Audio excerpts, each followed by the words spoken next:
너희 권능 있는 자들아, 영광과 능력을 여호와께 돌리고 돌릴지어다. 여호와께 그의 이름에 합당한 영광을 돌리며 거룩한 옷을 입고 여호와께 예배할지어다. 아멘. 나는 전능하신 아버지 하나님 천지의 창조주를 믿습니다. 나는 그의 유일하신 아들 우리 주 예수 그리스도를 믿습니다. 그는 성령으로 잉태되어 동정녀 마리아에게서 나시고 본디오 빌라도에게 고난을 받아 십자가에 못 박혀 죽으시고 장사된 지 사흘 만에 죽은 자 가운데서 다시 살아나셨으며 하늘에 오르시어 전능하신 아버지 하나님 우편에 앉아 계시다가 거기로부터 살아있는 자와 죽은 자를 심판하러 오십니다. 나는 성령을 믿으며 거룩한 공교회와 성도의 교제와 죄를 용서받는 것과 몸의 부활과 영생을 믿습니다. 아멘.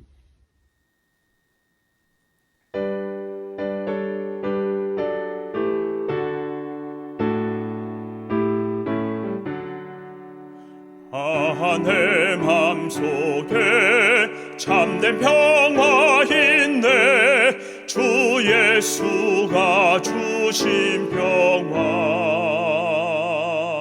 시험 닥쳐와도 흔들리지 않아. 귀하다 이 평안함. 주가 항상 계셔 내 맘속에. 주가 항상 계셔 기쁘다. 주 나의 맘에 계셔 위로하시네. 어찌 내가 주를 떠나 살까.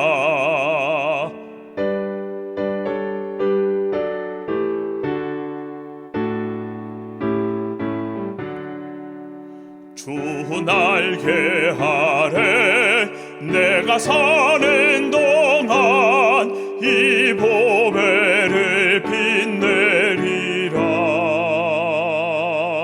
기쁜 그날이 와 주를 만나 뵐 때 그 평화 영원하리. 주가 항상 계셔 내 맘속에.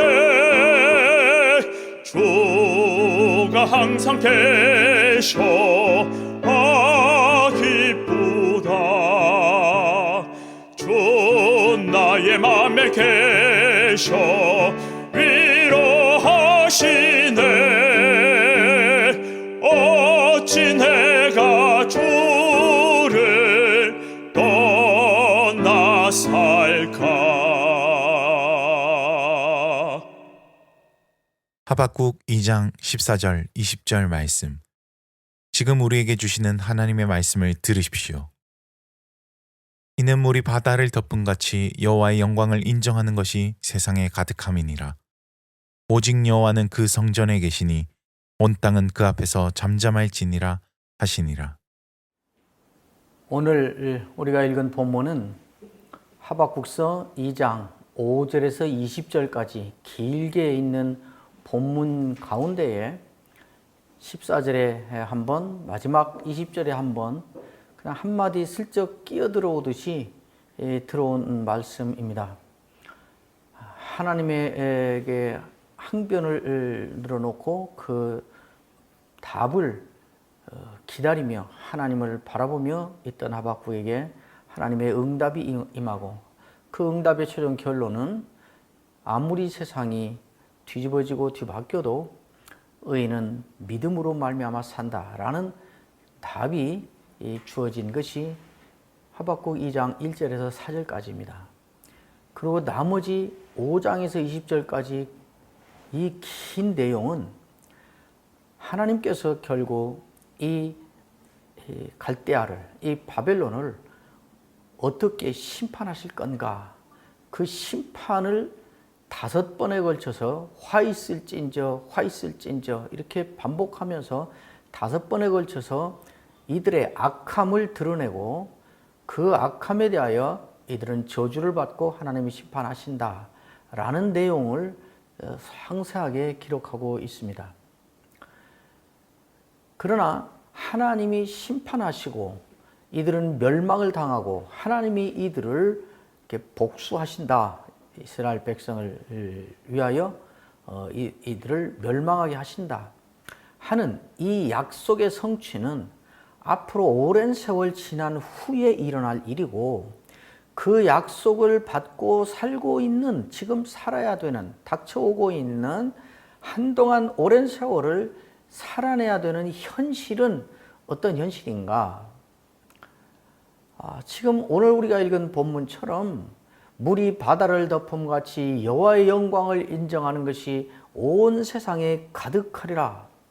오직 여호와는 그 성전에 계시니 온 땅은 그 앞에서 잠잠할지어다 라는 모습이 아니고, 전혀 반대로 지금 5번에 걸쳐서 상세하게 기록되고 있는 갈대아 사람 바벨론의 포악함이 절정에 이르러서 그 포악이 매일의 삶을 다스리고, 그 악독이, 그들의 탐욕이, 그들의 잔인함이 어디에나 판을 치고 있고, 그들이 마음을 먹으면 언제나 그들은 자기 원하는 대로 행해버리고, 그런 것이 매일의 현실이 되고 있는 그 삶을 살아야 되는 거기에 주어지고 있는 말씀입니다. 하박국의 입장에서 보면 여전히 갈대아가 왕 노릇하고 역사의 주인 노릇하고 자기들의 탐욕에 따라서 무슨 짓이든지 하고, 자기들의 성을 쌓기 위해서 사람의 생명이 필요하면 피를 바다처럼 흘리면서라도 그 일을 해내고, 이러는 현실을 살아야 되는 것입니다. 하박국. 이런 현실을 놓고 3장에 가면 하박국은 그 현실을 생각하면 발이 떨려서 서 있을 수가 없고, 입술이 떨려서 말이 안 나오고, 뼈가 썩어 들어가는 것 같고, 심장이 두려움에 뒤흔들리고 그렇다고 말할 만큼 그런 현실입니다. 그런 현실을 살아나야 되는 그 삶의 현장 속으로 지금 이 2마디의 말씀을 하박국은 붙잡고 가고 있는 것입니다. 그게 무엇인가? 14절에 물이 바다를 덮음같이 여호와의 영광을 인정하는 것이 온 세상에 가득하리라, 그렇게 말씀합니다. 이건 무슨 말인가? 쉬운 말로 하면 역사의 진행이 무엇인가, 역사는 어디를 향하여 진행하는가에 대한 확신을 지금 선포하고 있는 것입니다. 그리고 마지막 절에 또 한 번 이야기를 합니다. 그 와중에, 그 현실 가운데에서 선포되는 말씀, 선포하는 말씀, 자기가 붙잡고 버티고 있는 말씀인 것입니다. 오직 여호와는 그 성전에 계시니 온 땅은 그 앞에서 잠잠할지어다. 앞에 14절의 말씀이 역사는 어디로 진행하는가? 그 역사 진행에 대한 확신이라면 20절의 말씀은 역사는 누가 다스리는가? 역사의 주인은 누구인가? 역사의 절대적인 주권을 가진 이는 누구인가에 대한 선언이고 확신인 것입니다. 결국 하박국의 역사관을 말한 것입니다. 결국 세상이 아무리 뒤집어져도, 아무리 악한 세력이 판을 치고, 아무리 악한 자들이 득세하여 역사를 좌지우지하는 것처럼 보이는 그 현실이라 할지라도, 오직 제 길을 가는 신자는 무엇을 붙잡고 그 길을 가야 되고, 무엇이 우리로 하여금 그 길을 여전히 갈 수 있게 하는 것인가 하는 것을 우리에게 가르쳐주고 있는 것입니다. 하박국은 지금 갈대아가 이 바벨론이 이렇게 포악하게 지배를 하고 악을 행하고 모든 탐욕을 다 행하기 위해서 무슨 짓이든지 하는, 역사를 맘만 먹으면 자기들 마음대로 이리도 끌고 가고 저리도 끌고 가고 있다는 것을, 역사의 주인은 바벨론이다라는 것을 누구도 부인할 수 없는 이런 현실을 살면서 그러나 여전히 제 길을 가는 사람으로서 무엇을 붙잡고 이런 현실을 가고 있는가? 우리는 무엇을 붙잡아야 그런 현실 가운데서도 여전히 신자로서 가야 될 제 길을 갈 수 있는 힘을 얻게 되는 것인가? 무엇이 우리를 그리 끌고 가는 줄이 되는가? 이 메시지를 우리에게 하고 있는 것입니다. 첫째는 역사는 어디로 진행하는가? 이는 물이 바다를 덮음 같이 여호와의 영광을 인정하는 것이 온 땅에 가득함이라. 역사는, 모든 역사는 결국 하나님의 영광이 드러나고 하나님의 영광이 인정되고 하나님의 뜻이 성취되고 하나님의 나라가 임하고 하나님의 원하시는 바가 온 세상을 덮게 되는 그 지점을 향하여 지금 역사는 가고 있다. 이 역사의 꼬린 지점은 어디인가? 하나님의 영광이 드러나고 온 세상이 누구라도 하나님의 영광을 인정할 수밖에 없고 하나님이 최후의 승리자가 되고 하나님의 뜻이 마지막에 성취되는 마지막 역사의 종착점이 되고 하는 역사는 그 꼬린 지점을 향하여 지금 진행하고 있다. 이 선언인 것입니다. 이것을 지금 온 역사를 마음대로 주무르는 바벨론 세력이 판치고 있는 그 세상 그 현실 한복판으로 작은 물줄기 하나가 흐르듯이 이 말씀을 14절에 한가운데 쭉 던져놓고 있는 것입니다. 아무리 세상이 이렇게 돼도 이것 갖고 사는 것이다. 아무리 세상이 이리 가는 것 같고 저리 가는 것 같고 이러다가는 세상 끝날 것 같고 그렇게 보일지라도 그러나 사실은 역사는 어디로 가고 있는가? 하나님의 뜻이 일어나고 있는 그 꼬린 지점을 향하여 가고 있다. 그러니까 그 말은 결국 무슨 말인가?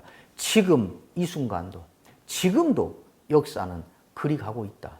내가 당하고 있는 것 같고 내가 진 것 같고 내가 실패한 것 같고 내가 패배한 것 같고 저 악이 승리한 것 같고 저 욕심 많고 탐욕 많고 수단과 방법을 가리지 않고 모든 악을 동원하고 모든 불의를 동원하고 그러는 자들이 이기는 것 같고 나는 저들에게 늘 져서 초라하게 사는 것 같지만 그러나 그 한복판에서 이걸 기억하라고 하는 것입니다. 이걸 붙잡으라고 하는 것입니다. 그렇지 않다. 그렇게 언뜻 그렇게 보이는 지금 이 순간도 오늘 내가 그렇게 산 이 오늘도 결국 여호와의 영광을 온 세상이 인정하게 되는 그곳을 향하여 가고 있는 과정에 있다. 그 도중에 있다. 이렇게 생각하라는 것입니다. 그리고 아무리 악한 자가 권세를 잡고 맘만 먹으면 그대로 되고 온 세상이 그 사람이 말하는 대로 결정하는 대로 따라가고 그들이 다 몰린다 할지라도 그러나 그렇지 않다. 그런 것을 보고 나도 그리 따라가려 하고 좌절하고 할 때 자기를 가르치라는 것입니다. 붙잡고 다시 확인하라고 하는 것입니다. 그렇지 않아. 그렇지 않아. 오직 여호와께서 역사의 주인이셔. 그러므로 결국은 온 세상의 모든 피조물들이 다 하나님 앞에서 잠잠하고 하나님이 역사의 절대적인 주권자로 역사를 진행하시고 있고 그것이 밝히 드러나게 된다. 온 세상이 바벨론이 지금 역사를 다스리고 있다. 바벨론이 세계 최강국이어서 이 지금 역사를 주관하는 나라는 저들이다. 온 세상이 그렇게 말하고 있을지라도 믿음으로 의롭게 된 그래서 의인의 길을 가고 있는 믿음의 길을 가고 있는 우리는 그때 자꾸 뭐라고 말해야 되는가? 아니야. 하나님이 역사의 주인이시오. 오직 여호와는 그 성전에 계시니 온 땅은 그 앞에서 입 닥쳐라. 그게 하박국 2장 20절의 말씀이에요. 결국 이 말씀은 요약하면 무슨 결론이 되는가?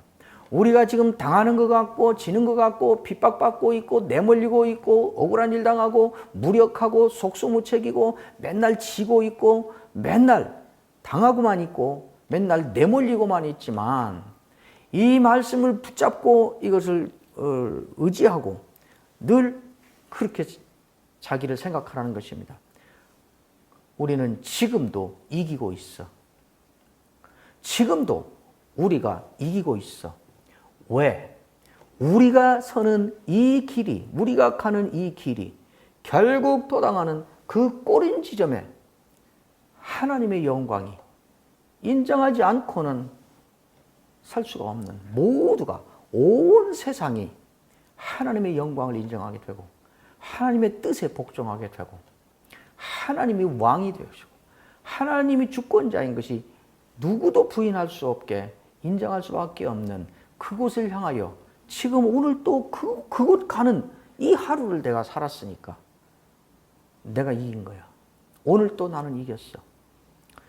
쟤들이 역사의 주인이 아니야. 쟤들이 역사의 주인이 아니야. 헛것이야. 오늘 뒤에 보면 헛것이라 성경 말씀도 그랬습니다. 저들이 하는 것을 가리켜서 13절에 보면 헛수고라 이렇게 말했습니다. 그러니까 우리는 이 세상이 아무리 뒤집어져도 의인의 길을 가는, 믿음의 길을 가는 신자로서 늘 생각해야 되는 것은 그것인 것입니다. 우리는 지금도 이기고 있다. 왜? 우리가 사는 이 역사가 결국은 최후 승리하는 하나님이 드러나고 하나님이 다스리는 그것을 누구도 부인할 수 없는 그곳으로 가는 그 길에 있으니까 우리는 이기고 있는 것이다. 축구 시합을 하면 선수가 22명에서 24명이 가지만 뛰는 건 11명입니다. 그 11명 선수가 뛰어서 이기면 벤치에 앉아있고 여기에 참가하지 않은 사람들도 이긴 팀의 승리 선수들이 되는 것입니다. 중간에 아무리 자살골을 넣고 아무리 골을 먹고 그래도 마지막에 그들이 역전해서 이기면 그거는 이 모든 게 지고 우리가 골을 먹어서 지고 있을 때 자살골 먹어서 2대0 되고 지고 있을 그때도 우리가 3대2로 이긴 것이 결론이 나면 그 지는 그 순간도 우리는 이기는 데를 향해서 가고 있으니까 지금 이기고 있는 것입니다. 결론을 다 알고 보면 하나님의 영광이 만방에 드러나고 하나님의 영광에 속한 자들이 드러나고 너희들은 헛짓이었고 하나님이 결국 역사를 다스렸고 너희가 잠깐 득세하고 너희들 그 탐욕을 마음껏 실현하고 그래서 좋아하고 그랬던 그것마저도 그 순간마저도 하나님이 그 역사를 그렇게 만들고 그렇게 다스려서 된 것이었다 라는 것이 드러날 날이 오고 있다 그 말입니다. 그러니까 우리 신자에게는 상황이 어떻게 되는가와 상관없이 언제나 승리자의 당당함을 누릴 수 있는 것입니다. 오늘 또 우리는 이겼다. 지금도 우리는 이기고 있다. 왜? 나는 세상이 이렇게 돼서 당하면서 하나님을 믿는 자의 믿음의 길을 가고 있는데 결국은 이 역사가 승리의 역사니까. 이 역사가 마지막 하나님의 영광에 속하는 역사니까 나는 거기에 서서 그 길을 가는 역사를 당해서 살았으니까 오늘 지금도 저들이 나를 이긴 게 아니라 내가 이긴 하루를 산 것이다. 이걸 기억하고 이걸 붙잡고 살라 그 말입니다. 아마 하박국은 그 어려움 현실로 닥쳐서 당할 때 늘 그 와중에 이 말씀을 생각했으리라고 저는 확신합니다. 그래서 일부러 이 말씀을 모아서 한 번에 말하지 않고 똑같이 역사관에 대한 이야기를 하고 있는데 그 현실을 묘사하는 그 두렵고 무섭고 포악한 말들이 막 늘어지고 있는데 그 한 가운데 한마디를 던지고 그 말 다 하고 있는데 그 끝에 또 한마디를 던져서 구조적으로도 상징적인 메시지를 담아서 우리에게 말씀하고 있다. 그렇게 보여집니다. 오늘날 신자의 길을 가는 것이 얼마나 어렵습니까? 세상이 뒤집어져도 신자는 제 길을 간다. 이것이 구호로서는 매우 감동적이고 매우 담대하고 자랑스럽지만 그대로 오늘 나가서 살려고 하면 이것이 때로는 너무 힘든 일이고 어느 때는 목숨을 걸어야 되는 일이고 어느 때는 죽을 것이 뻔한 요단강을 그냥 죽을 각오하고 들어가야 될 만큼 결단을 해야 되는 일이고 그렇습니다. 쉬운 일이 아니라 그 말입니다. 그때마다 우리가 스스로 확인하고 기억하고 붙잡아야 될 것이 다시 말합니다. 이것입니다. 오늘 이 역사는 어디로 가고 있는가? 오늘 이 하루의 역사도 여전히 하나님의 영광이 이루어지고 하나님의 뜻이 성취되고 하나님의 나라가 임하고 하나님의 누구신가가 밝히 드러내는 그것을 향하여 지금 가고 있다. 이 역사는 저들이 아무리 힘이 있고 마음대로 하고 저들이 결정만 하면 역사는 그리 되는 것 같지만 그렇지 않다. 저들은 결국 하나님 앞에서 입을 닥쳐야 될 때가 온다. 하나님이 역사의 주관자다. 저들이 저렇게 득세하고 하는 것, 그 역사마저도 사실은 하나님께서 그렇게 주관하셔서 잠깐 준 것일 뿐이다. 이 생각을 하면서 세상이 아무리 바뀌어도 세상이 뒤집어져도 나는 신자의 길을 간다. 신자인 나는 여전히 가야 될 길이 있다. 나는 나의 길을 간다 하는 이 담대함으로 이 어려움의 때를 신자의 멋스러움을, 신자다움을 밝히 드러내며 우리가 함께 갈 수 있게 되기를 주의 이름으로 축원합니다.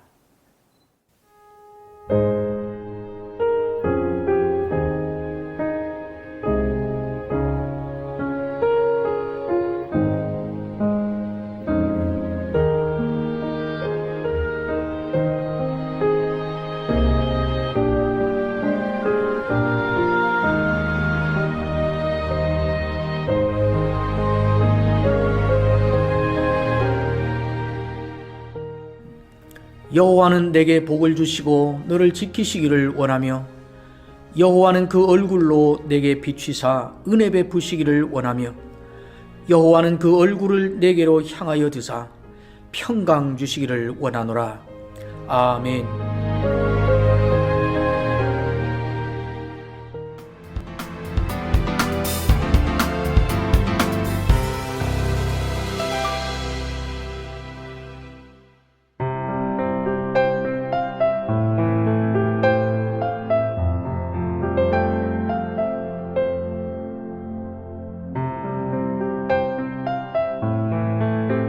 하박국 선지자는 괴로워합니다.